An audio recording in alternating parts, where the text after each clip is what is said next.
Welcome to Peoria City Council's study session for Tuesday, March 18th. The clerk, please call the roll. Mayor Barrett. Here. Vice Mayor Ames. Here. Councilmember Rivero. Here. Councilmember Patena. Here. Councilmember Edwards. Here. Councilmember Carlott. Here. Councilmember Leone. Here. Council Liaison Jelinek. Here. And Council Liaison Pryor. Here. This is the study session. It allows for the council and the staff to interact with each other and ask and answer answers to our questions. We cannot vote on anything today. Anything that we decide on, or we want to see will come forward. Yeah. Thank you, Mayor Barrett and council members. We have two items on the study session agenda, and the first is an update on the work that the staff has been doing in opposition to an effort by the Sun City West Fire District to work with residents in the county islands surrounded by the city of Peoria. And as council well knows, you have directed the staff to be aggressive in a multi-pronged approach to deal with this issue, and we have therefore a number of presenters this evening who are going to talk with you about our status and progress in that multi-pronged approach. So with that, I'll turn it over first to Deputy City Manager Susan DeLuden. Susan? Thank you, Mr. Swenson. We have been very busy following your directive. In June of last year, we came to tell you about the Pinnacle Peak County Island Annexation Area effort by the Sun City West Fire District. We found out about it actually in the newspaper. So as soon as we found out about it and were able to attend a board meeting and assess the situation, we came and reported to council that this was right inside the city's planning area, and it was an area that we currently have agreements with rural fire district to provide the services, and we are annexing in there right now. So it's not an area that would ever think would be in a special service district. And that evening, council directed staff to oppose the annexations and use all means necessary. And as Carl mentioned, we came up with a three-prong approach. Basically, continue to annex as assertively and aggressively as possible with those people who want to annex and want to be part of our city, using our planning and development process. Also, to work on information and to get literature and mailings and meetings out to the neighborhood, get the information not only to the citizens and residents, but also to the other fire districts out there through our regional consortia, and our chief has been very actively involved. And then the third part of the strategy, which our Intergovernmental Affairs Office and our City Attorney's Office has been very busy working on, is to come up with a legislative strategy to stop these illogical business grab annexations, basically, that are going on by districts that are trying to shore up their resources through annexing territory that should be part of a city as the city grows out. Currently, the legislative affairs in the state of Arizona doesn't allow for a way to sort through these boundary issues. In other states, there's often a boundary commission or something at the state level that goes through and helps settle out these disputes. Arizona doesn't have that yet, so we work through the legislature to come up with good laws to work towards that effort. So we have been annexing properties within the Sun City West Fire District. Chris will report on that. We have been opposing their bid to provide services in this area through the Life Safety Executive Board. Chief Reese will report on that. And we have been exploring legislative remedies to prevent these types of service area grabs. And John Cho will report on that, and Steve Berg can also fill you in. Steve Kemp has been an active part of the team and very involved with this legislation, but he can't not be here tonight. I want to thank everybody on this team for this effort and for providing you an update. What we'd like to do is go through and then have a time for questions at the end. But if there's something that doesn't clearly make sense, please feel free to ask.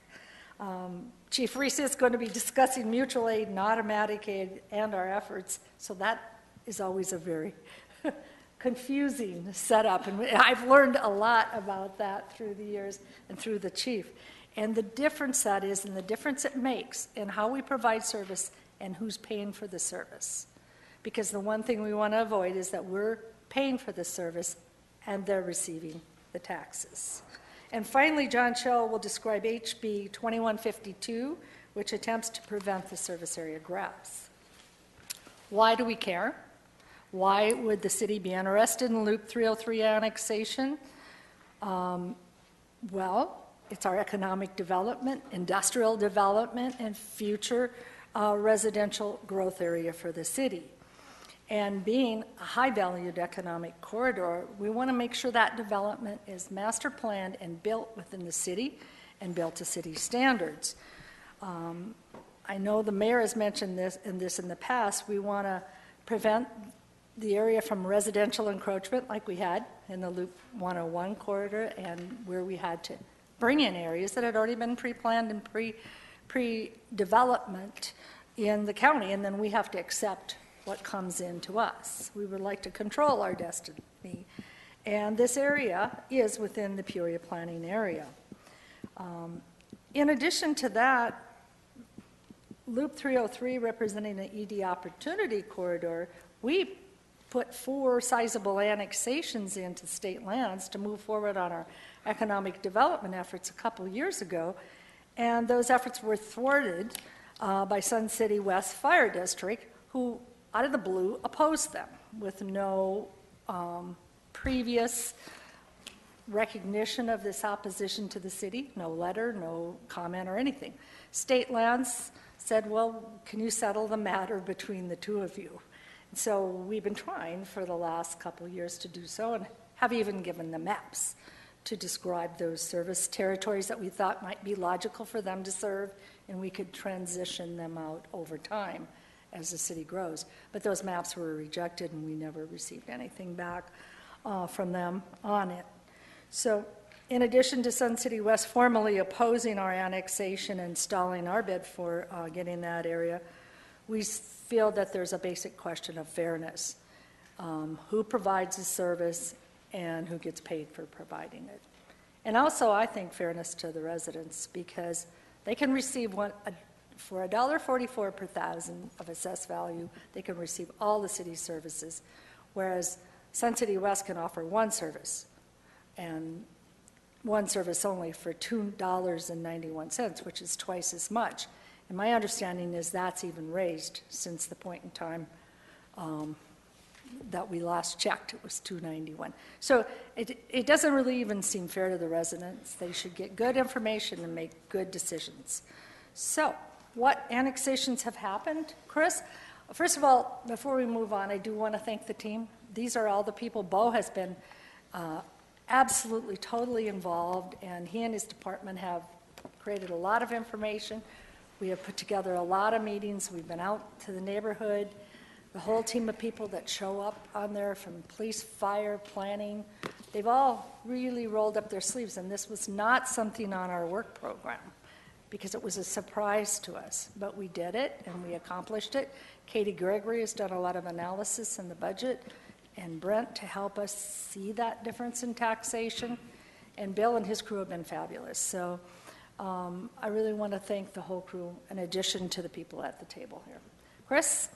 Talk planning. Good afternoon, Mayor and Council. In my remarks, what I'll do is just briefly step back and touch upon what the Sun City West annexation bid was, and number two, describe to you over the last 9 months what our efforts have been in terms of communication and outreach with the residents and our annexation strategy. As you know, the Sun City West Fire District, they desire to annex about a square mile and a half, and I'll show you that area on a map in a minute. This area is currently served through Rural Metro, through a mutual aid agreement with Peoria, and the chief will talk through what a mutual aid agreement is later in the presentation. This is also an area that is completely surrounded by Peoria, the city of Peoria, and Peoria's planning area. It's also an area that's been within Peoria's planning area for decades. We're talking back to the 1990s, well before this area was annexed into Sun City West Fire District, or the neighboring areas were annexed into Sun City West Fire District area. Now, if Sun City West is successful in annexing this area into their district, what does that mean? That doesn't change the nature of the regulatory structure. They would still be a county island. They would still be subject to the county's rules and regulations. What that does is places them with respect to fire delivery, fire service, in that service area boundary. So they would be within that special district, but still a county island. So as Susan mentioned, we found out about this through the media. As unfortunate and disappointing as it was, we learned that there was going to be a meeting a month after that. So the item went to Sun City West. They have a board of directors meeting, so it's like their council. And at that meeting, they entertained what's called a boundary impact statement. And what that is basically a description of the area they intend to annex, why they intend to annex, the benefits to its residents in the area. And what that does is also initiates a one-year effort that they have to collect signatures to formally annex the area into their district. Now, the city of Peoria, our annexation statutes are a little different than special districts, but essentially when you take in an area, there are some commonalities. One commonality is this. To take in a larger area, they have to satisfy two tests. One, at least they have to get signatures of at least 50% or more of property ownerships in the described area. And two, those property ownerships have to represent at least 50% or more of the total assessed valuation in that area. Oh, just one more remark too. We did have staff at that meeting. There were about 70 people in attendance at that meeting. Some were in favor of the annexation, others were opposed. Those that were opposed, a lot of them were from Sun City West proper. And some of their opposition stemmed from the fact that they were very concerned that they believed that this would minimize the amount of services that were available to those communities and would not be a good thing for them. So those folks opposed it on those grounds, and they thought that the new area was a little far outside of the area, the span of control that the fire stations currently have. Those in favor were generally in supportive of what they believed to be, what they perceived to be lower costs. So that was their remarks in favor of it. So this map attempts to illustrate the proposed area. The proposed annexation area is shown in yellow. This is as I mentioned, a current county island. Roughly, it's east of Lake Pleasant Parkway. It's south of Happy Valley Road, north of Deer Valley Road, and generally west of 83rd Avenue. Again, it's about 1.6 square miles in area, served by Rural Metro. A couple things on the map. If you look across Lake Pleasant to the west, the area within the brown is also Maricopa County Island areas.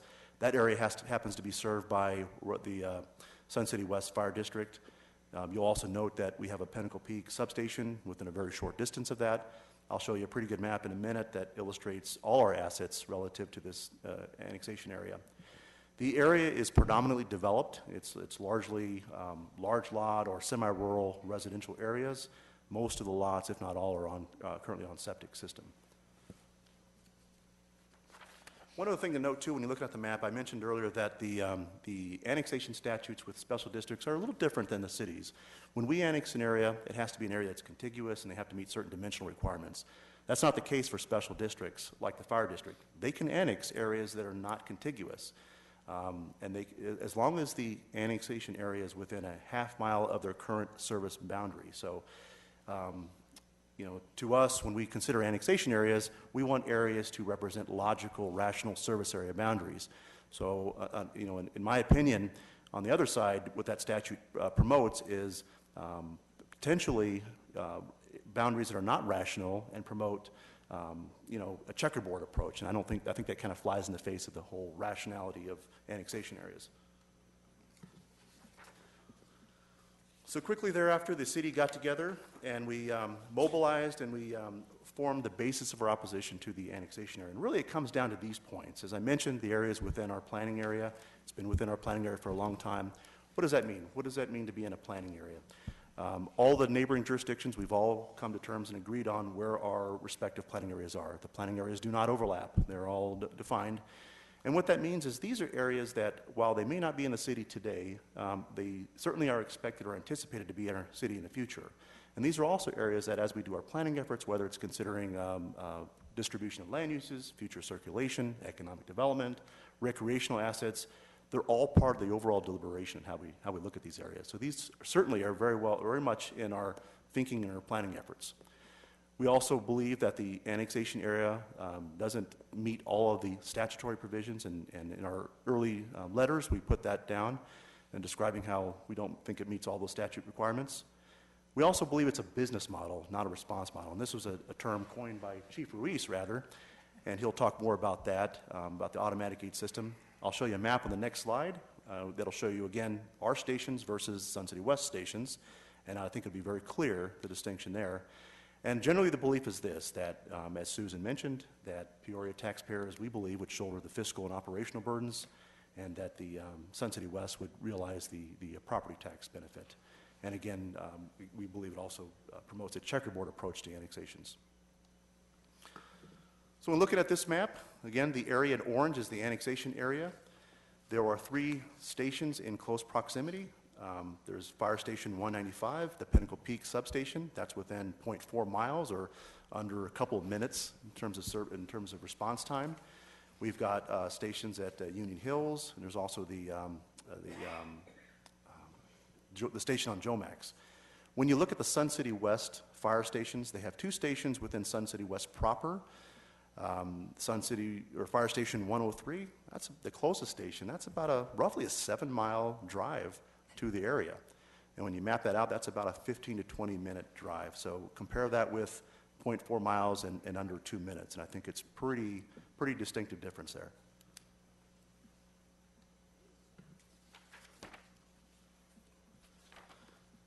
As Susan mentioned, last June, we brought this back to the council in a study session. That night, we brought a resolution forward, and the council on June 4th unanimously adopted a resolution directing staff to actively oppose the annexation in all forms. So since that point, we've developed a communication strategy. That strategy was led by Bo Larson. This is an example of one of the brochures that we, I think, recently sent out, rather, in the last week or two. They took the lead on that, and we did several things. We knew there'd be a lot of questions on the annexation and the basis of Peoria's opposition, so we developed a web page that was constantly updated. We developed a page of frequently asked questions, and those questions changed as we had community meetings and we found out new concerns that residents had that we hadn't currently addressed. So we kept that alive as well. And then throughout the last 9 months, we've done separate mailings, and the mailings have come in 2 forms. One, to inform county residents why we oppose the annexation effort and the benefits of the services that Peoria delivers. Also, it was to refute claims that were made by Sun City West. They sent out some of their communications, and some of the claims were just completely baseless, so we felt a responsibility to respond to those claims. Let's see, last summer we had a couple community meetings. I think a few of you were at those meetings. The purpose of the meetings was threefold, really. One, because at the time, you might recall, there was articles in the papers and people were calling in, asking questions. Some were under the misconception that Peoria was actively trying to annex these areas. Others were a little confused as to why we were opposing the area. So the purpose of the meeting was to, one, clearly explain the rationale. Why are we opposing this annexation? Why are we getting involved in one special district trying to annex a county island?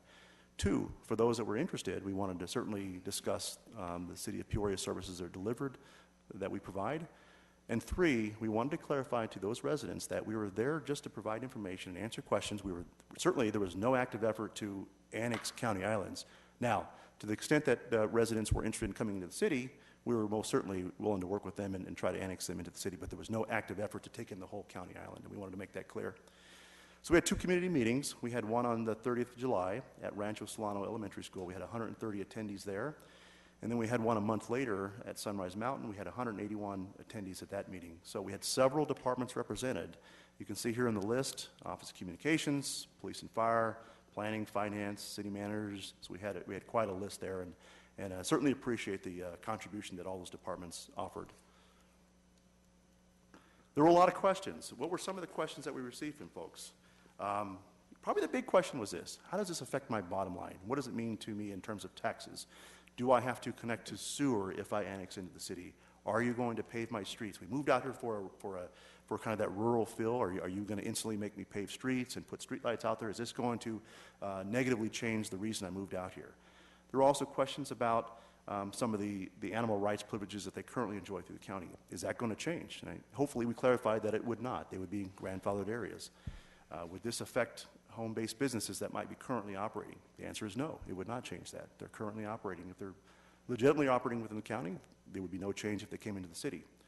There were also other questions, too, about some felt, well, I don't really want to go with the district, and I may not want to go with the city of Peoria. Can we form our own fire district? So there's some questions about that. And then there were others that expressed to us interest in coming to the city, and they asked questions about what might the process be for coming in.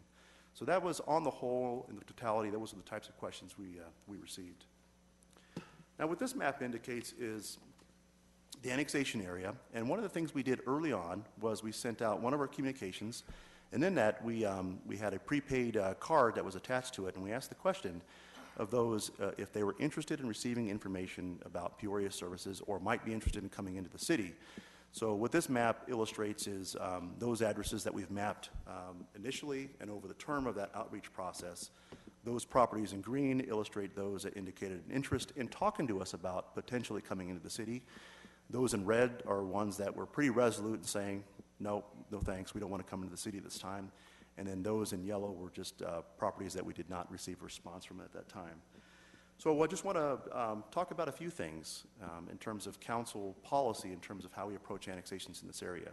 You might recall back in 2006, we had formed a focus group, and we went and talked to several of the county islands at the time. And it was just to understand what might be some concerns. Would they be interested in coming to the city? And you might remember we had a council meeting one night in 2006. I remember I was sitting up there, and we had a full council chambers, and I think it was pretty unanimous that at that time those in attendance were not interested in coming to the city. Maybe things have changed. Maybe they haven't. But certainly the council directive at the time was not to take in these whole areas. If you recall, per the annexation statute, to take in an area, I have to get 50% of the ownerships or the assessed valuation of the area. But the council directive was a little different. It said that, do not attempt to take in any property owners that may not have an interest in coming in. So what that meant to us was, go ahead and entertain those annexations that for folks that are interested.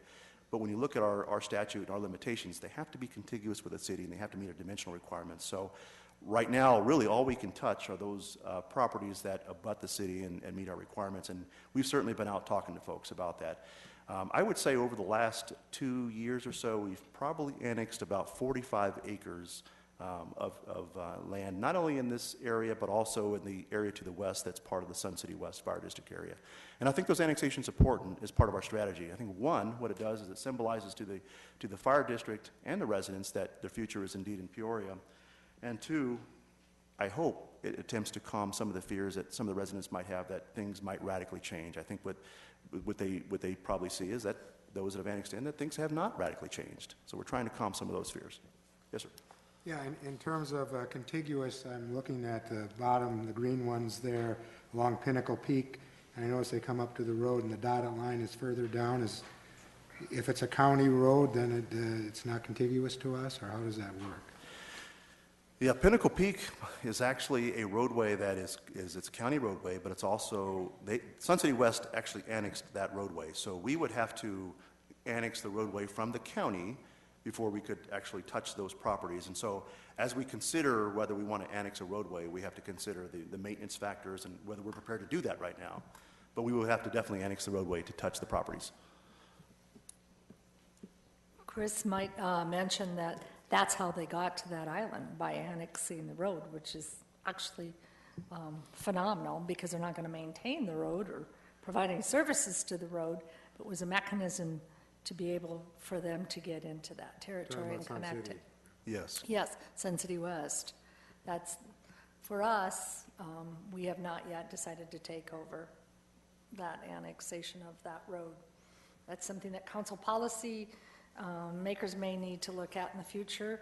Also, what Chris is mentioning here, do we only take the consenting property? You only have to have 50% of the consenting properties. That was a big question of the residents out there. Are you, if my neighbor wants to come in, are you going to force us to come in? And we said that is not in the council policy at this point, but it makes it almost impossible to get to a lot of people who do want to be in the city. So we're going to have to look at those roads and if that's a mechanism to be able to annex in. Can you please explain how there is a difference in the rules under which we operate here, where they can take in one property at a time and we have to take in a contiguous group of properties? There was a special legislation, I'm sure our city attorney, Steve Berg, can explain it in great detail, but it extended, and I think there's about 15 or 16 months left on that, where they can, fire districts, it was a special legislative bill, I don't know if it was a striker bill or what it was, added to the legislation that only fire districts could do non-contiguous. They can also do subscriptions only, which is different than annexing. Subscribing for the service is kind of more of a financial transaction than a property transaction. Do you want to talk about the difference between a district and that's supposed to expire, so that'll help. Yeah, Susan really covered it. The legislature has the ability to create these special districts and to set up whatever standards are going to apply to those districts, and they have through a variety of legislative actions, given them the authority to do something that, frankly, cities don't have the authority to do. So they can, they don't have to be contiguous in their annexation, and they can take individual properties and a whole variety of other things that we're not allowed to do. Was this the bill Andy Biggs did Do you remember, John? years ago? I think that's He was right. fighting I with Gilbert, believe, and Biggs that's just happened to live in the county island. Yeah. What a think that's coincidence. Yeah. But I think hopefully times are changing.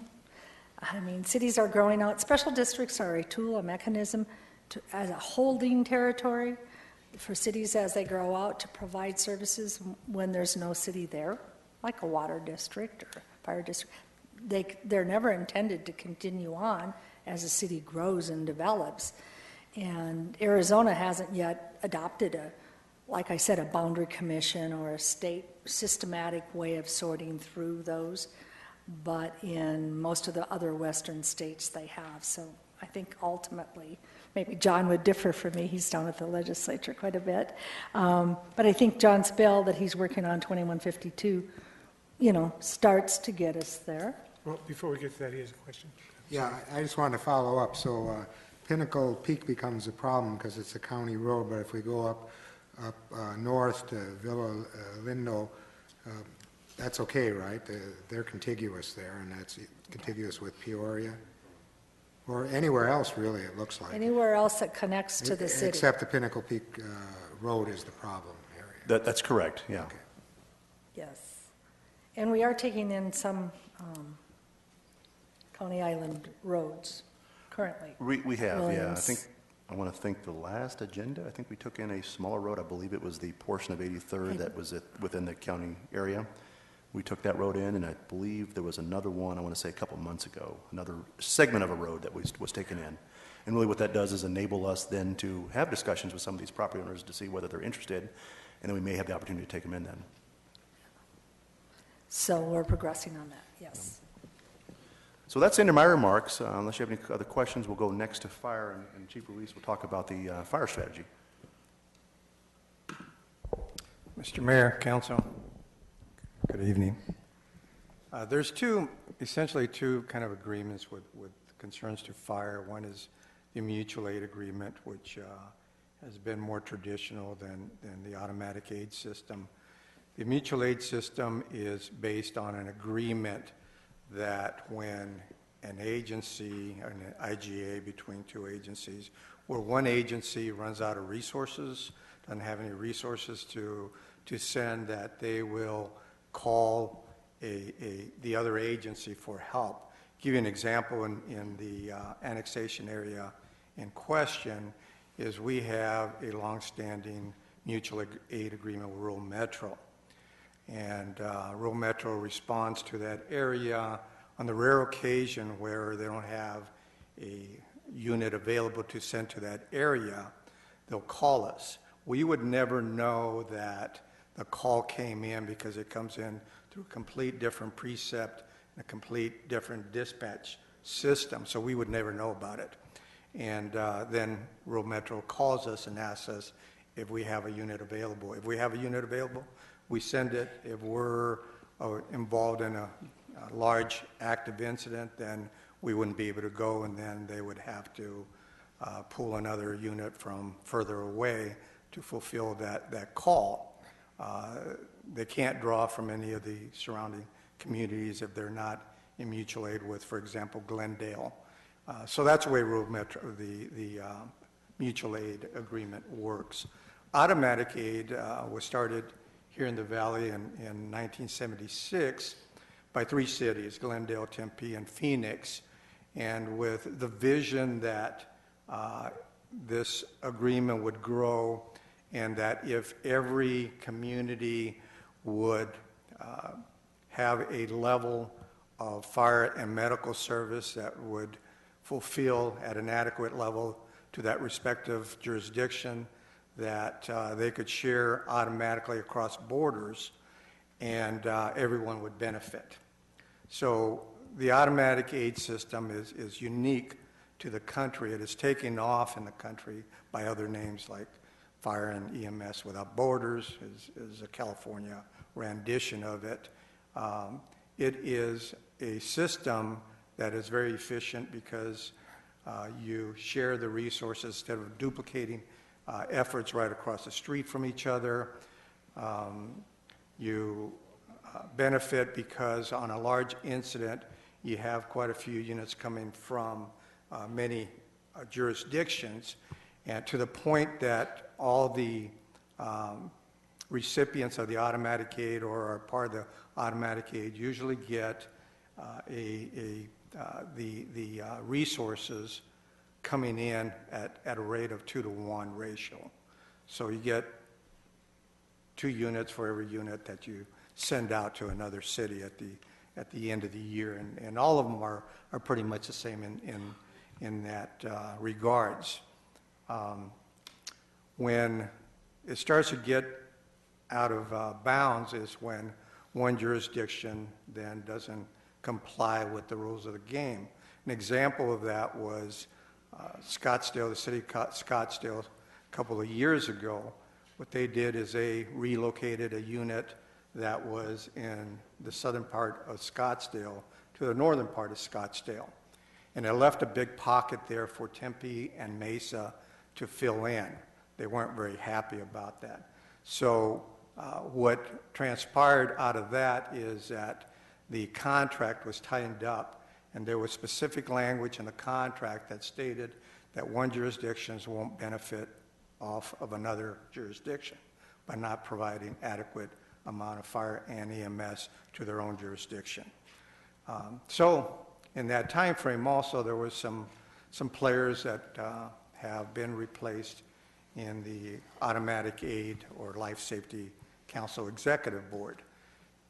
A few months ago, I went to the Executive Board and protested the action of Sun City West coming in and not complying with the response plan that the Automatic Aid was always directed at, was a response model, and that it was never intended to be a business model where someone would benefit financially and not provide the services.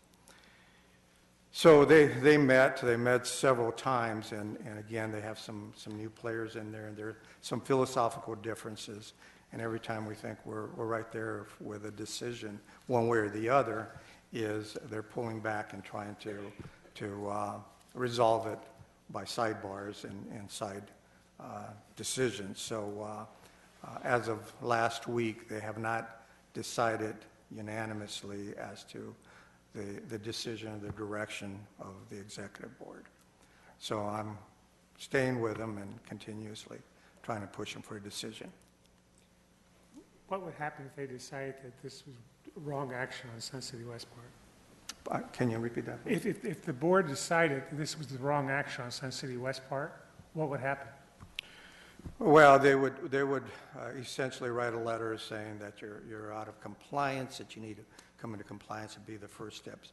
The consortium can take sanctions against a department if they wish to. I mean, that's kind of the extreme level that they could go to with sanctions.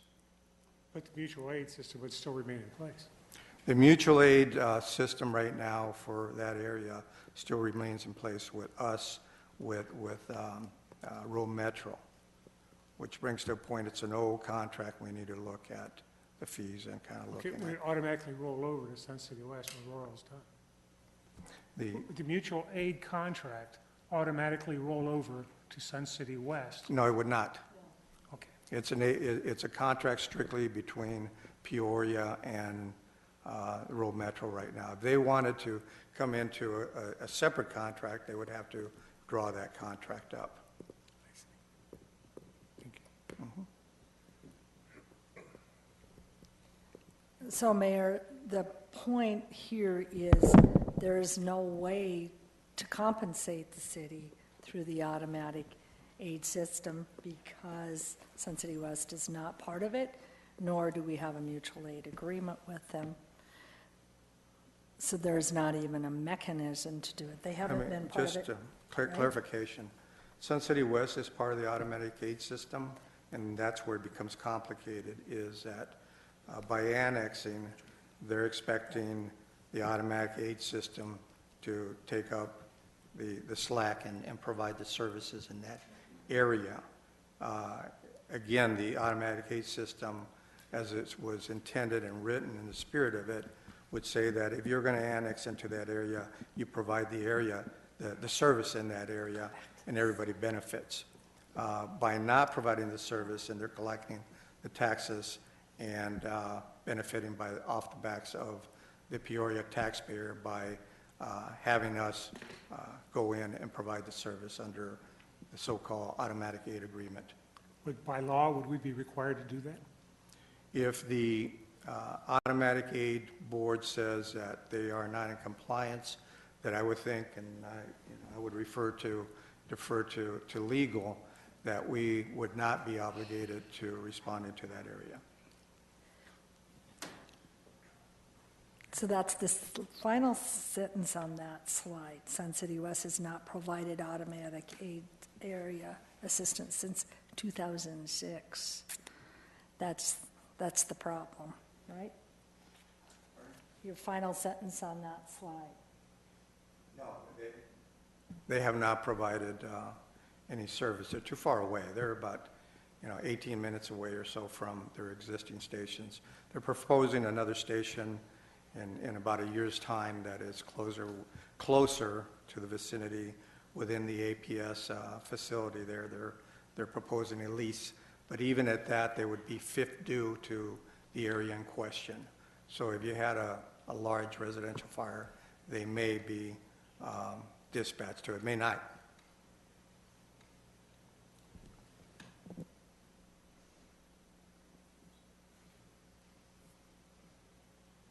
Thank you. Moving forward to House Bill 2152, John is here, from our Director from Intergovernmental Affairs, John Cho. Good. Thank you, Mayor, Council. You'll probably recall the last time I was in front of Council to talk about the legislative program for the city. This was one of the bills, and so I'll go back over this briefly in terms of what's going on with it right now. The HB 2152 is actually a very, it has some very simple provisions in it, and the essence of this bill is simply for a fire district that seeks to annex within a municipal planning area to get the consent of that government entity that they're trying to annex into that planning area. That's it. There's nothing unusual about that. Cities that annex into city areas or cities that annex into county areas for the purpose of providing services already have to do that. It's only a quirk of statute that fire districts don't have to do that. So this bill is just aimed at basically, it's a conforming piece of legislation, conforms with the way other legislative or other local government entities have to annex. And it's created a lot of interesting discussion about things that really don't have a whole lot to do with this bill. So, but our focus is really just doing that. And the bill sponsors, you can see, is Representative Farnsworth, This bill is not only supported by the league, and I'll just go back to something just briefly. We brought this through, as you may recall, the Resolutions Committee at the league conference, this last this last year. It was unanimously supported by by all the league members, the 92 mayors that were there and council members. Since then, organizations like ATRA, the Home Builders Association, and others support this bill. And what's unique about that is I don't even remember an instance in which organizations like the League and ATRA and the Home Builders have been on the same bill. I really don't remember that occurrence. And what's unique about that is each of these organizations also have a unique perspective on land use, on annexation and special districts and taxation districts. And yet, they all agree, and we all agree, that this is a good idea, and it's something that we need to pursue as a policy for the state. Status is the bill did pass. It was heard in the House Government Committee. Michelle Ugenti is the chair. It also passed through rules, the caucuses, and now is waiting action on the floor. It's waiting to be assigned to a committee, the whole calendar. Now, we've had many meetings on this. I've dragged the chief into meetings and Steve Kemp and so forth, and so we've been very busy on this bill. One of the most recent meetings was with the speaker and representatives of the Fire District Association, the speaker would like to see if there's any chance that we could find some kind of agreement on what the issues are for Peoria. And Surprise, incidentally, was a co-sponsor of the resolution that we passed at the league conference. And so some discussions have taken place there. We certainly had discussion with the speaker. It was very interesting. And I've had a follow-up conversation with the members of the association. And it remains to be seen if there'll be agreement on any of this. And even if there were some things that were satisfactory to Peoria, these other organizations and the other league members feel very strongly that something needs to be done here, and they certainly believe in the concept of this bill. So we'll see what happens as this bill progresses. We've got a few more meetings to go, and we'll see how this plays out in the House at least. James? Yeah, the bill requires an entity. Does that apply to fire districts too, then? This is specifically with reference, Mr. Mayor, Councilman, this is aimed specifically at fire districts. Fire districts currently do not have to seek the consent of the jurisdictions that they're attempting to annex into their planning area. But other municipalities already are required to do this. Yes, Mayor and Councilman, yes.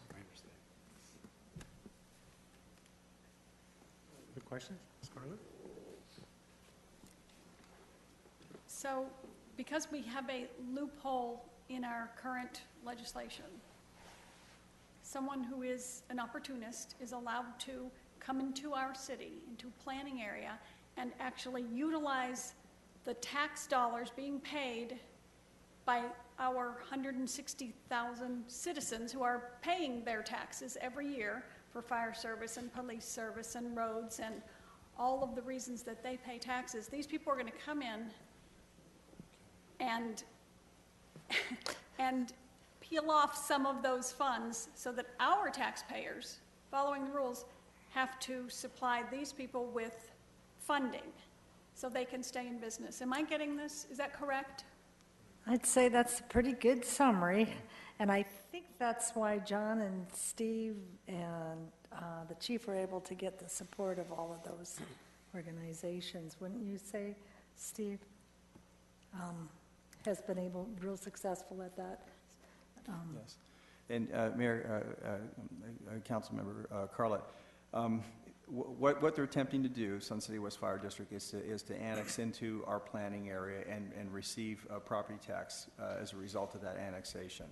And under current statute, they're not required to seek our consent. So that means if the annexation were successful, because our fire station is the closest, and by virtue of this automatic aid consortium that we're part of, we would be, it's the closest that has to respond first. So that would be us.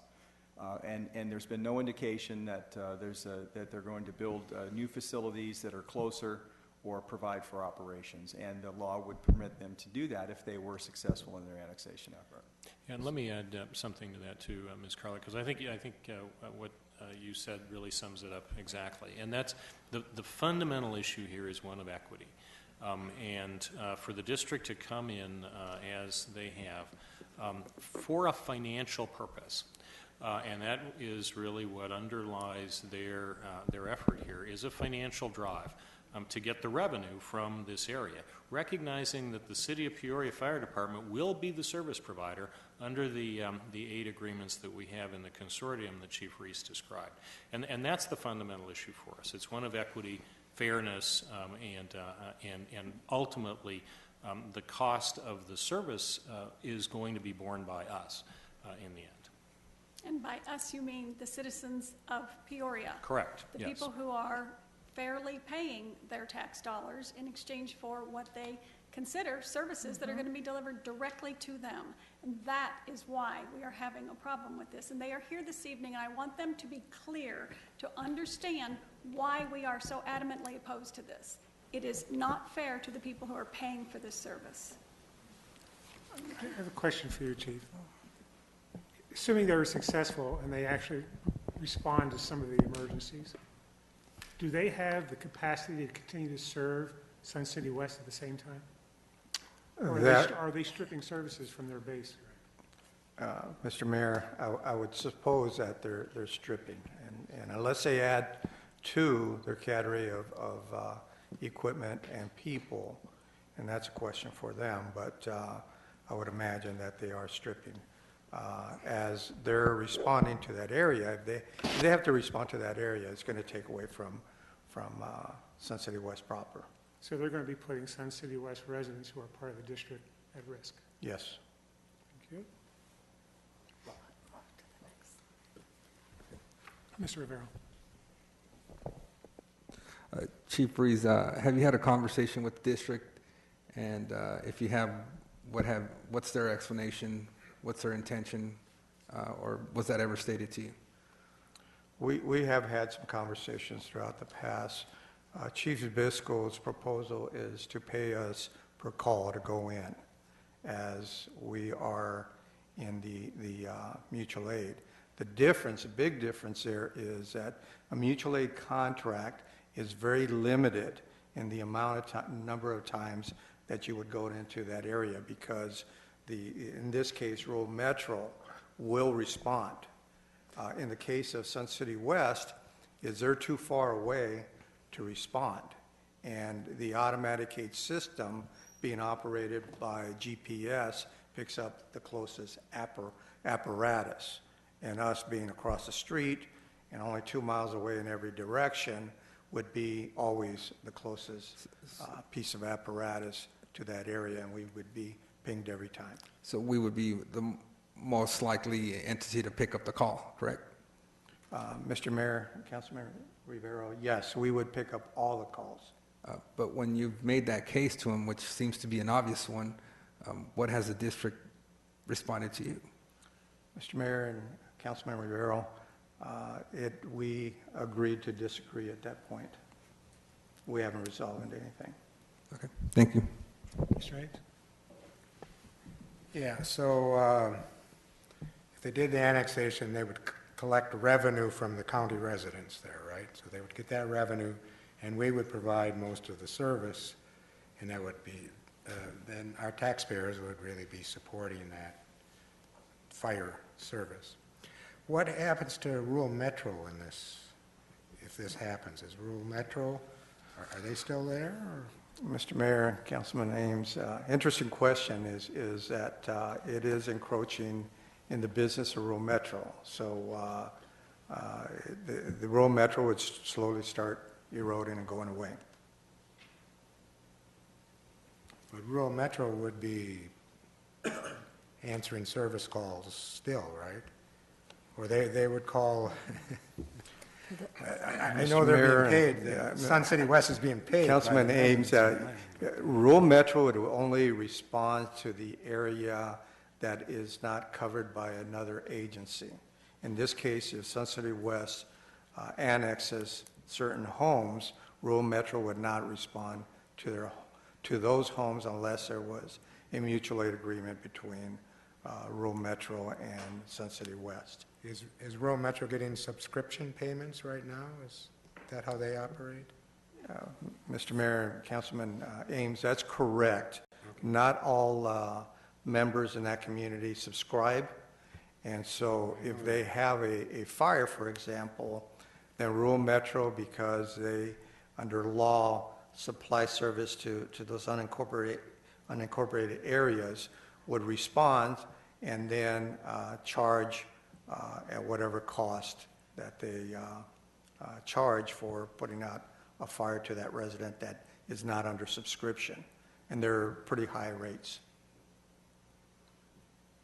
Would we be able to charge if we went to a fire? Not so because of the mutual aid? Mr. Mayor, Councilman Ames, it becomes complicated, and yes, we would be able to charge if we decide to go that route. However, the payments, and right now, the amount of times that we go in there in mutual aid is very, very limited, so it really doesn't rack up the costs as far as tear down of equipment and personnel and everything else, so it may pay for the gas of going in there. We're not recommending that at this time. I'm not either on this. Yeah. And then that creates 3 service providers potentially in one little area.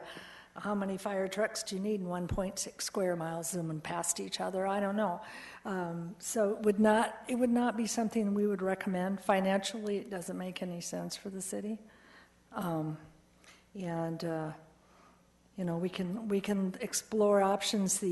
Some of the county residents wanted to explore the option of a special fire district out there just for the whole area, and we said, well, the burden of that was on them, and they needed to go to the county, and there were a few people who were taking up the cause. I believe you were there, Councilmember Ames, and but we haven't heard anything more about that. But having 3 different service providers in illogical service boundaries with every other house being in a different arrangement, it increases administrative costs, just makes no rational sense at all. Mayor, with your permission, I'd like to describe what we're going to do moving forward. We're going to continue to annex interested property owners, and you'll continue to see those on your council agenda. Chief will continue his effort through the Life Safety Executive Board, as well as working with the city attorney and John on the HB 2152 effort. And we're also continuing dialogue with the state lands on moving our annexations forward to this state selections board, having demonstrated the amount of effort that we've put towards trying to come up with some solutions. And we are looking ahead to the key scheduled milestone on May 2014, the deadline for Sun City West Fire District to acquire their 50% of the signatures in order to annex that in its entirety is up. So it will be interesting to see if they indeed have those. And we will continue, and I will continue to provide regular reporting to council by either memo, or we can have another study session if the city manager would like to have us have another study session after the May board meeting. Strange. Yeah, have we annexed any property owners? I know some have called me and I directed them to you. I was at that first meeting. We've talked to lots of people, and I think we've got Rob Goopser, he's taken a lot of phone calls over the last 9 months. We have annexed some of those properties, and some of the 1 lot or 2 lots at a time. That are contiguous. Correct. But in the last 2 years, we've annexed about 45 acres in this overall area. So we have been doing that. Other questions? Anything else? No, sir, that ends our presentation. Thank you very much. Back to you. We'll switch out our team here from this last issue, and we'll move forward with the second item on the agenda this evening, and that is a presentation of the proposed 2015 budget. So give us just a second to switch out here.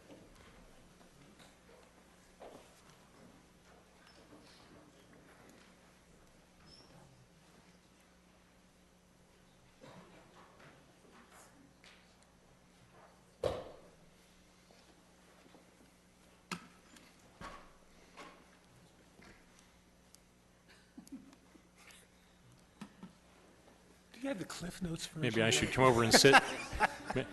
Maybe I should sit with Katie so it. Just roll it over here, give us a couple of minutes and we'll...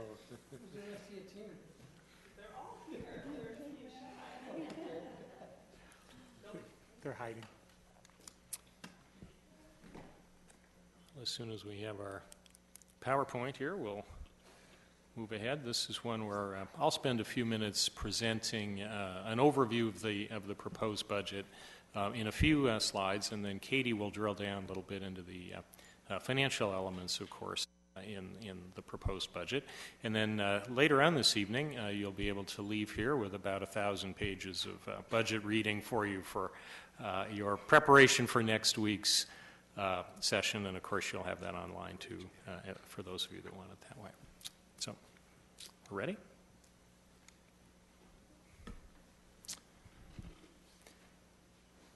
Well, it's my pleasure to recommend to you the 2015 proposed budget for the City of Peoria. Each year we begin the budget process with this formal presentation by me and Katie. And what we'll have for you this evening are a few slides that give you the fundamental precepts and direction that we have embedded in the 2015 proposed budget.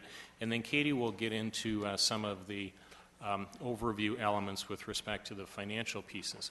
Of course, the budget is really a product of your leadership.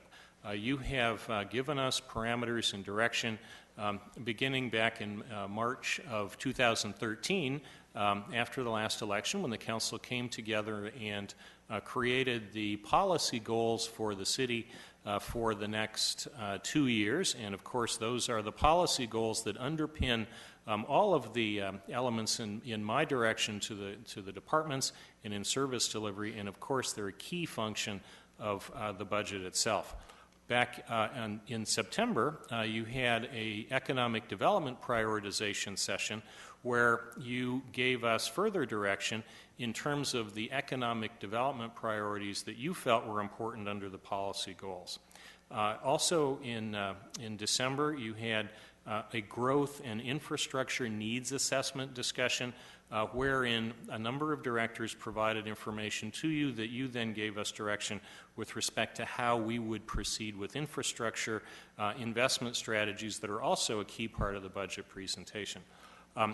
Also in December on the 6th, you had a workshop where you gave us the important early direction that we use in putting the budget together. In that session, of course, you'll recall you gave us direction with respect to priority elements of the budget and also revenue projections, and one of the elements there was to reduce one of the revenue categories, and we'll talk a little bit about that this evening and certainly next week as well. And finally, in December, you gave us direction on the development process improvements because, of course, we are seeing an uptick in development activity, not as much as some of the investors and developers were hoping to see, but we're still seeing some pretty substantial increases from where we were in the development arena, and we have, with your direction now, some very good staffing levels that meet that need. So where are we from a financial standpoint? The economy is improving ever so slowly. We all wish it was improving more quickly. It's a very slow economic recovery, and what you'll see in the budget projections is really about a 3.5% growth projection, a little less than that, that we have in the projections. That means we have very restrained revenue growth within the budget, which turns into very restrained expenditure ability and new capacity. We have very little new capacity. So the operating budget and the capital budget are lean. There isn't a lot of new revenue there, and so in many cases the service delivery levels and expenditure levels are quite similar to what we saw last year. This slide simply reminds you and the public of those policy goals that underpin the budget and that we use in our key decision-making with respect to the prioritization of expenditures. We follow those policy goals very closely, as I've said. We link those goals with the operations of the departments, and the service delivery within the departments are also prioritized around assuring that we're meeting those policy goals. We manage within the resources we have. So if we're not seeing a substantial increase in revenue, we don't budget any increase in expenditures. We've also continued the strategic use of technology. What we have found is we can leverage the use of technology in a way that allows us to enhance and maintain service delivery, even with an increase, even with a decrease in revenue to that area. So the application of technology really is a leveraging factor in how we can improve service delivery. And of course, embedded in everything that we do in the management of the city is an adherence to the principles of performance management.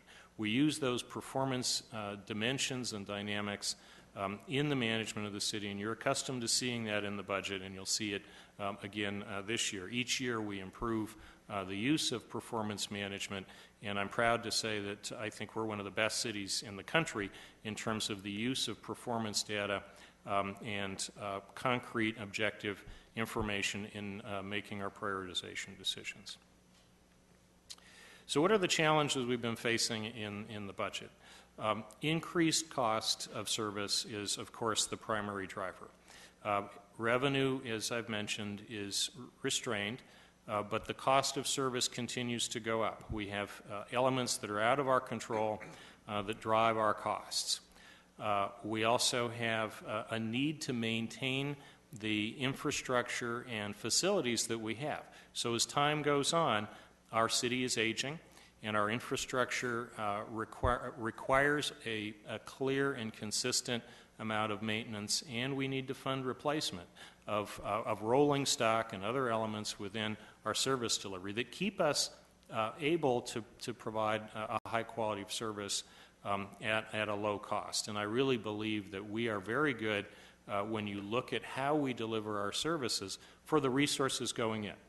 If you look across the service delivery mix of the city of Peoria, we deliver a lot of services, and we deliver them very well. Our citizens are very pleased with the service delivery, as you know, and the age of the equipment and the infrastructure will increasingly require us to dedicate resources to maintain those important assets.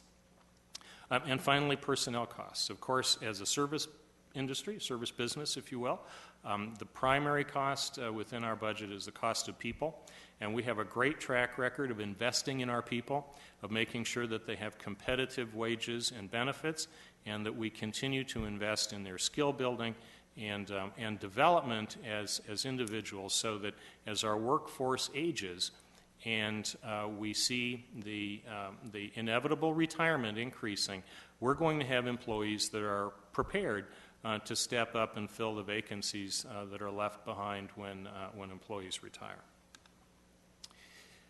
So let's talk a little bit about some of the key themes and objectives that are underpinning the budget. First and foremost is our maintenance of our excellent financial integrity in the city, and I'll drill down into that one in just a minute. Similarly with customer service, we're proud of the results from the National Citizen Survey and the excellent results that we've received from our citizens in terms of how they rate our customer service. Economic development is a top priority of the council, and we're continuing to invest appropriately in economic development. Balanced service delivery, and by this I mean not just a balance across the organization, department to department, but a balance geographically. We, in last year's budget, spent a fair amount of time discussing the fact that when the economy collapsed, we had a need to provide more services in the northern part of the city than we had an ability to provide during the downturn. we're making up for that, and we're focused both in last year's budget and in this year's budget to assure that we're providing a balanced service over time as our budget allows. We're also addressing the growth-related activities that we're seeing. And that's not just the permitting activities that I mentioned, but also, as you know, and we talked a lot about earlier this year, the changes in law with respect to the growth paying for growth principles that Arizona had proudly embedded within its state law principles were changed by the legislature. And we're reacting to that. And over time, as we talked about at that time, we're going to see more of our general fund revenue necessary to pay for the cost of growth because of the changes in state law. And this budget recognizes that reality. I mentioned maintaining existing assets. That's a high priority. Workforce planning and development, the strategic use of technology, and the low tax burden. We have a low tax burden vis-a-vis other cities. I think we're in the bottom third with respect to sales tax rates, and that's indicative of how we stand across the valley. We have low property tax rates, and we're actually lowering some of the sales tax on groceries as directed by the council. Let's talk a little bit about financial integrity. It's one of the key reasons that we managed as well or better than any city in Arizona in the recent downturn. We have excellent comprehensive financial policies, and we follow them. This budget continues that. We have very strong bond ratings, and that's a function of how we manage and budget our resources, but also how we manage the city. The stability and the integrity within the overall management of our finances and the city of Peoria are a key part to why we have been able to maintain high bond ratings over the years. We have strong and funded reserves. Our general fund reserves were not reduced in the downturn, and they continue to be strong and well funded. Our employee compensation and benefits are solid. We have, as you know, a benefit and compensation structure that the council has approved that the city can afford and keeps our employees with a competitive wage structure. We have embedded in this budget, again, excellent funding for our necessary infrastructure. You know, frankly, as time goes on, we're going to have some needs that we're going to have to look at new revenue for infrastructure. But for now, we're meeting the needs that we have for infrastructure as the city grows. And we have a sustainable long-term financial approach. And that's another key facet to how we have been able to manage as well as we have in the downturn, because we've taken the long view. We're not making decisions with a short-term horizon or reacting to economic circumstances. Rather, we're planning ahead, and we're balancing our budget long-term, a 10-year funded capital improvement program as an example, and great financial reporting, and we react quickly when we see things that happen in the financial markets, and that helps us as well.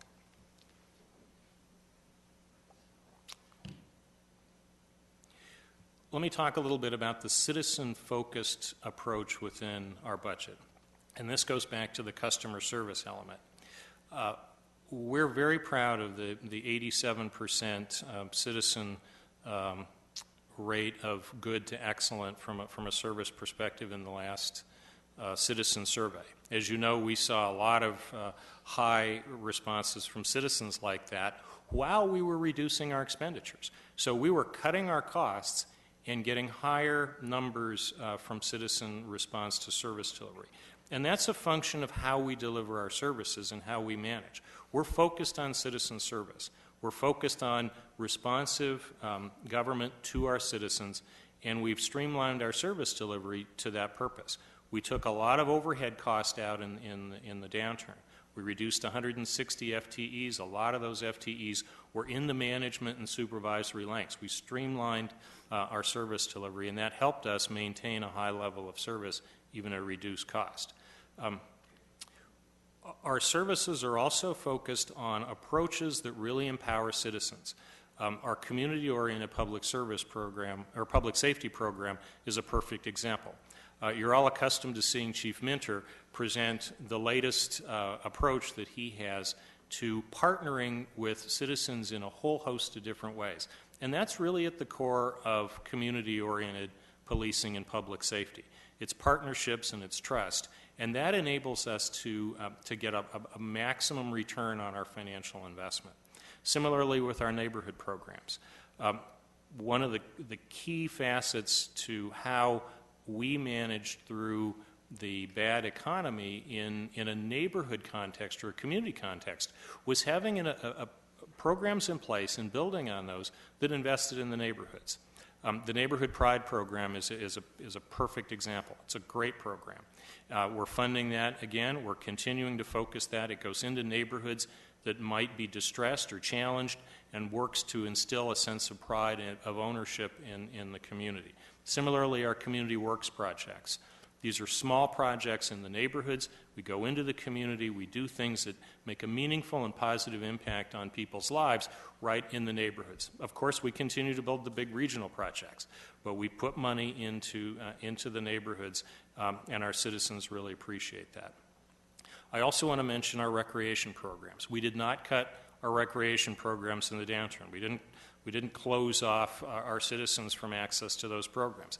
And in fact, this year we're going to see a new grade school open again. For the first time in years, we're going to see a new grade school, which is a positive sign, as you all know, out in the Camino Lago area. And we're planning to provide the before and after school services that in that new school as we do in our other schools. And that's a huge quality of life benefit for families in that area. So this budget contains some resources to go in and provide that. Let me drill down a little bit on economic development. Of course, you all know a lot about this. You're involved in this frequently. We're following the direction you gave us at that earlier session. We have BioInspire Medical Device Incubator doing great. We're continuing our university recruitment with one here and more coming. The Vistancia Commercial Corps, as you received a presentation a couple of meetings ago, is moving ahead, and we're very optimistic there.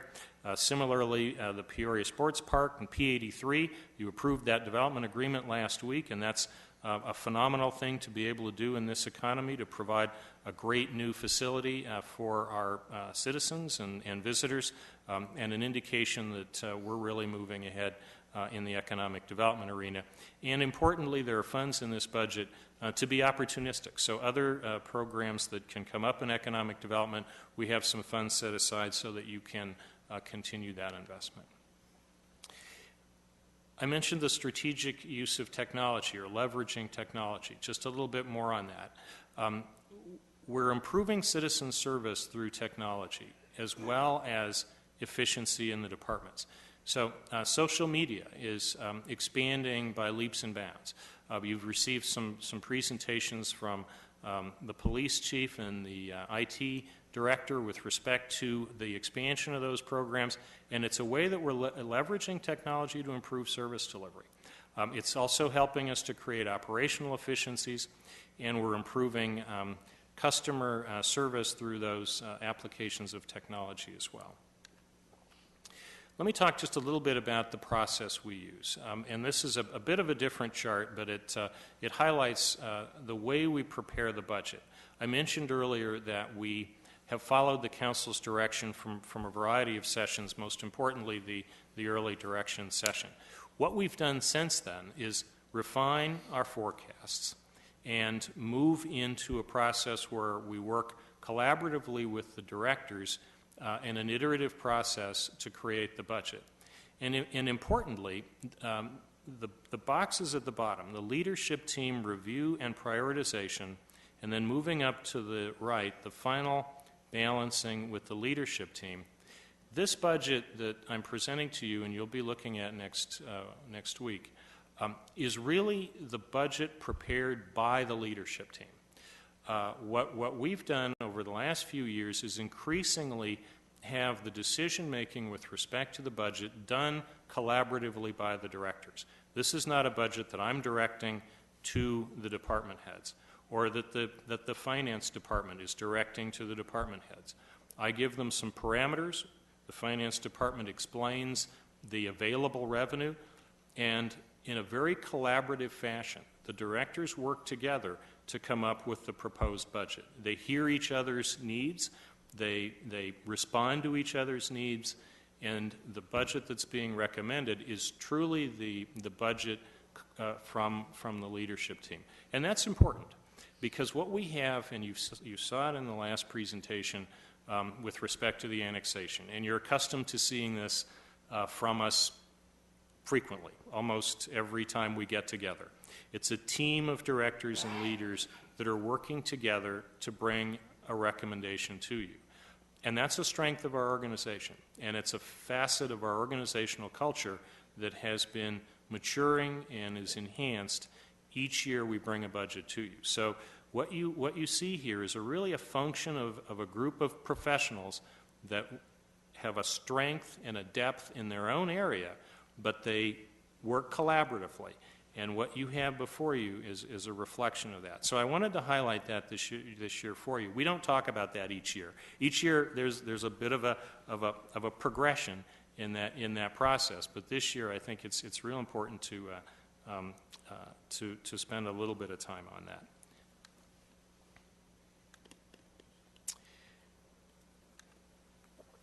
You tricked me with this one, Katie. Let me fill this out all the way here. I'm sorry. So let me drop down. So what we have in terms of results, we have a balanced budget. We have a budget that maintains our services and service levels. We have the tax reduction that the council directed, and I want to add there, we're certainly following the council's direction to reduce that tax. But unlike some of the cities in the region, we did not raise that tax in the downturn. Phoenix did raise it. They're cutting it back. This particular tax in Peoria has been in place for decades. We're certainly responding to the council's direction and lowering it, but I did want to make that clarification. There's no property tax increase. There's no utility rate increase. And this budget supports our workforce. We have leadership development training. We have skill building. And we've also, this year, again, not passed along all of the cost increases for medical benefits to the employees. There's a modest amount of increase that we're seeing in health care costs that we're recommending the city pay, so as not to continue to burden our employees with the ever-rising cost of insurance. It's a small amount in our overall budget, about $75,000, but it's important to our employees that we continue to show them how we care about their well-being and their families' well-being as well. Also, there are a few one-time additions in the budget, one-time adds, a few modest ongoing adds and a few modest one-time additions. One that I'll mention, and we talked about the antiquated nature of the city code with respect to the labor elements, but that certainly is not the only element of our city code that's antiquated. We're in need of a recodification of our code, and I mention that not only because it's important, but it's going to take some time for the council, because as we do recodification and we go through this, and the city attorney agrees with me on this, there will be elements that we will be bringing to the council that are explaining what the code provisions have been, the antiquated elements, and what we're recommending for changes in the future. So as you're thinking ahead, there will be a time component to this, but I feel very strongly it will be an important and necessary use of your time. So in summary, the recovery is slow. Our approach is first and foremost to follow the council's direction, to continue our strong and effective fiscal stewardship, to balance our allocation of resources, and to manage within those available resources.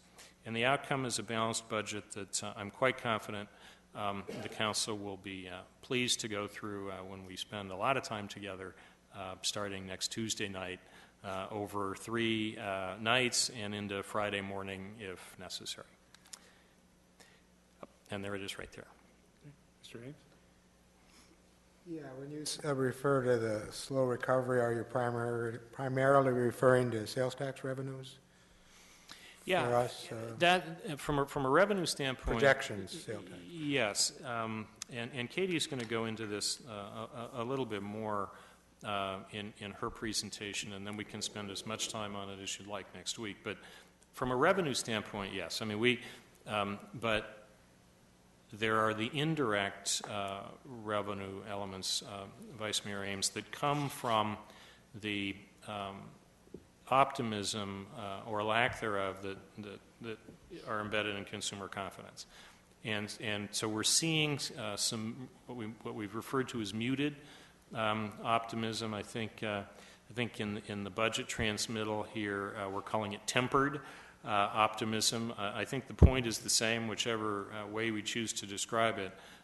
It's not a strong recovery yet, and I think it's important that we talk about that, because there's a lot of conflicting information in the press and the media about the strength of the recovery. And so we're going to just talk about Peoria specific over the next week or so, and really try to be very clear about what the recovery means to us. Okay, and you had mentioned health insurance for employees. I guess I'd be interested in seeing how the Affordable Care Act has affected that. Mm-hmm, you bet. I'll make sure that our Human Resources Director, Julie Ayers, is prepared to give our best observations of that. And you'll recall she did give a bit of a presentation, maybe 3 or 4 months ago on it, and we'll make sure she updates that. Oh, you need this. Sorry. Okay, thank you, Carl. Good evening, Mayor and Council. Carl got to talk about kind of some of the fun things that are part of the budget. I get to talk about the numbers, so I hope you're ready. I'll give you a little bit of a financial overview. We had a chance to talk to you a little bit in December.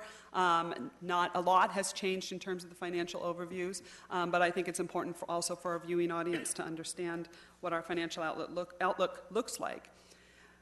So in regards to the fiscal year 15 budget, as Carl mentioned, the principles of sound financial management really include some important policy framework, and here are some of the ones that are reference our budget development. And you can see in here, big ones are that each year we update our 5-year forecast, and that incorporates both our revenue and expenditure estimates for all of the city's major operating funds. And this includes all revenues that are anticipated to be sustainable over the 5-year period. So we look at each revenue source and really focus on those that we believe are sustainable. And we also make sure to have to make sure that we meet all of our reserve requirements and apply any of those funds available over the reserves to one-time uses, as those are considered one-time resources in the following year. Speaking a little bit to what you had mentioned, Councilmember Ames, some of the things that we look at and the key indicators that we kind of focus on when we're looking at the overall economic recovery. One key one is obviously job growth, and that's not just Peoria specific, that's national and that's obviously regional as well. We are seeing job recovery improving. If you recall, you may recall some of those, that long dip of the recession and how long it's taking to get out of this recession. One of the key elements of that is that the job recovery hasn't fully, recovered. And so, although we do see that Arizona in general has a slightly faster job recovery than maybe on the national level, it's still below some of the projections that maybe we have been seeing from some of the major economists over the last couple of years. Along with that, Arizona's the consumer confidence rate is on the rise. The index is on the rise in Arizona. It's kind of hovering in that mid-70s. And some of the reasons that you want to discuss with that include the income levels that are occurring and the overall unemployment rate. We are seeing the unemployment rate taking a positive trend. However, you have to caution some of that because there may be some of that may be tied to those who have dropped off of are not participating in the labor market currently. But the consumer confidence is important to us because that means people have the ability to spend money or feel that they have the ability to spend money. And as I go a little further, you'll see, a good portion of our revenues comes from some of that discretionary spending that's important to the city. Overall, from a housing recovery, we are starting in Peoria, definitely, we're starting to see some recovery in the housing market, and that bodes well. But we also want to, we have to see that net migration continuing to come in, because that helps kind of keep that moving. And it is still a little bit low, but it is improving overall for the state. We are starting to see home prices increase, although those are seemingly more recently becoming a little tempered, if you will. So, we're continuing to see those types of things. And of course, commercial markets tend to follow those residential booms, and a lot of what we're seeing right now is just sort of that absorbing that existing space. So we don't see those commercial real estate markets recovering in the near term. It'll be a little bit further out. So those are all some key indicators that we look at when we judge where we are in position to the overall economy that's occurring. So tonight I just want to give you a little bit of an overview, some of which you've seen before, of some of our major operating funds, and I'll start with the city's general fund. When we look at our 5-year forecast, we start by looking at the revenues, and this chart, what you're seeing here, really shows the different types of revenues that help support the general fund. If you could look at this, as I mentioned, city sales tax and the state shared sales tax make up about 2/3 of our revenues for the general fund. And why is that important? It's important because those are, again, consumer confidence plays into that, the willingness for people to spend. Those all have impacts on our budget on a year-to-year basis. So we have to continue to look at that as we go year to year in our forecast. We also receive a number of revenues through fees and charges for services such as our recreation programs and our development services fees, and these help offset those individual costs and also help diversify some of the revenue streams that we have. A couple of other ones just to point out is that in the general fund, there are internal services such as human resources and the city attorney, the budget office, and the like. And these services do get charged out to other operating funds in the city, and so we do include those as a revenue to the general fund. And then lastly, property tax. Many looking at this might wonder why that's so low, but that's normal for Arizona. We historically have low property tax rates, and our general fund has very little property tax that support those needs. If we look at the expenditures, spend a little bit talking about what's associated with the expenditures. This shows kind of the breakout between personnel, commodities, and contractual, some of the different types of things that we spend money on in the general fund. And obviously, it's not unusual, as Carl had mentioned, for us to have a significant portion of those budgets going towards personnel as a service organization. But that speaks directly to compensation and benefits. And when developing the forecast, it's important to note that we have included the compensation provisions that we've outlined in the recently adopted MOUs.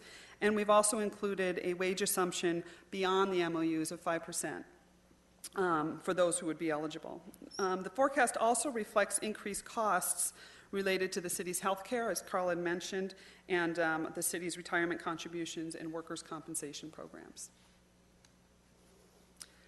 So when we look at it by service area, it's important to just sort of note here that public safety does make up over 50% of the total budget in the general fund, and that's important because those are really important services that we provide.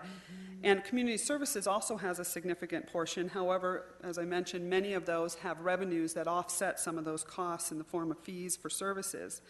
And the general fund is also where we house a number of the city's administrative functions, as I mentioned, HR and clerk and the finance and budget. And these services are used citywide, so we allocate some of those costs out to other funds. So as far as the expenditure forecast for the next 5 years, these green bars represent our current commitments. And as you can see, we're showing that expenditure growth over time, and again, much of that reflects that personnel cost associated with the general fund. And as you're aware, we program those operating costs for the first 5 years of the CIP as well. So those are included in here, and it's important to note for you and for a viewing audience that within this, we've incorporated the Northern Community Park project, which has about a $1 million operating impact associated with it. We also have in here the addition of what council approved, the 3 new police officer positions through the COPS grant that we received, and we have those funded in these green bars as well. So when we overlay the revenue projections, as indicated by the blue line that you see right here, you can see that they're just about the same. To your question, Councilmember Ames, we are projecting on average over the 5-year about a 3.2% increase in revenues. That's what we're seeing. And this includes, per council direction, the 0.2 cent reduction on the sales tax on food for home consumption. That's average per year? That's average per year, yes. In December, you may recall, we were projecting about $1 million in available ongoing resources in our city's general fund. And so with the food tax reduction, we are projecting about $500,000. The $500,000 is probably the general fund impact of doing that. So we have built a budget around the $500,000 available ongoing. And of course, we'll be sharing with you next week what we've applied that to. Also, as part of the general fund analysis, we look at one-time available funding. We had about $4 million of available funding in the upcoming year. And per council policy, this is to be used for one-time or capital items. In the proposed budget, we've applied about $1.3 million, a little over $1.3 million to capital-related items, and have about $2.6 million that is going towards operational requests for one-time needs that help primarily to maintain service levels or really address some significant department needs that we have. So in summary, these are just some of the key themes that I kind of drew out from the requests that came through and what we're showing as part of the recommended budget. And so things such as maintaining service levels and taking care of our assets and addressing our public safety and technology needs are all important themes that you'll see kind of scattered throughout the budget document as you review it. It's also important for us to look at a couple of other major operating funds, and I'd like to take just a minute to talk about our half-cent sales tax fund. Generally, this fund supports certain operational functions, as you can see here, including economic development, public safety, and the sports complex. It also supports our development agreement payments and some debt service payments on the theater, as well as the recent sports complex improvements that you've all had a chance, I hope, over the last few weeks to get to see. Per council's direction, the proposed budget also has incorporated the high priority projects that were identified in the September Economic Development Workshop. And and it also does have some capacity within that fund to be able to deal with future economic development opportunities as they come to us. So council gave the direction in December to not apply future available capacity to projects other than ED projects at this point. So that's what we have done with the half-cent sales tax fund. So if we look at some of the other funds, in the transportation area, we have obviously a very significant street system. We have needs related to new roads coming into the city. We also have needs related to dealing with our existing roadway and services that we have. Our streets fund is primarily supported through HERF revenues. It supports a number of important street maintenance and traffic engineering operations. And currently it is positioned to support all of those requirements over the next 5 years. In the transit fund, this is the city's dial-a-ride and fixed route systems are all funded through the transit fund, and this is currently funded through lottery proceeds, but also receives a subsidy from our transportation sales tax fund, and that's about to the tune of about $500,000 to $600,000 a year. So this is one that we really want to keep an eye on, and we anticipate that it can continue to support that with that subsidy. So we'll continue to look at that. From a water and wastewater perspective, both the Water and Wastewater Fund, we believe, will be able to work within their current rate structure as it stands, and do not recommend any adjustments in the upcoming year. However, going forward, we do anticipate a need for incremental increase, which is, again, why we bring this back to you every year, and we have conversations about this every year with the council about what we're seeing in relationship to those funds. The financial outlook for the Residential Solid Waste Fund remains strong, and per council direction, staff will be bringing forward a request in the budget for same-day service for both recycling and solid waste. So you'll see that as part of the recommended budget. And regarding commercial solid waste, it does continue to see some strain on that fund. And as we've discussed, those lines of businesses are very market-driven, and I know Bill Mattingly has spent a good amount of time kind of educating all of us on some of the challenges we have in those areas. So in the short term, we believe the fund is adequate to be able to support the current operations, but as we look forward from a much more long-term perspective, rates or operational adjustments may be needed in that fund. So Bill, as I mentioned, will be bringing that back to council as part of his discussion in the Public Works budget overview. I'm going to switch gears just a little bit and talk about our capital improvement program. The capital budget for fiscal year 15 totals $145 million. That's about a 6% reduction.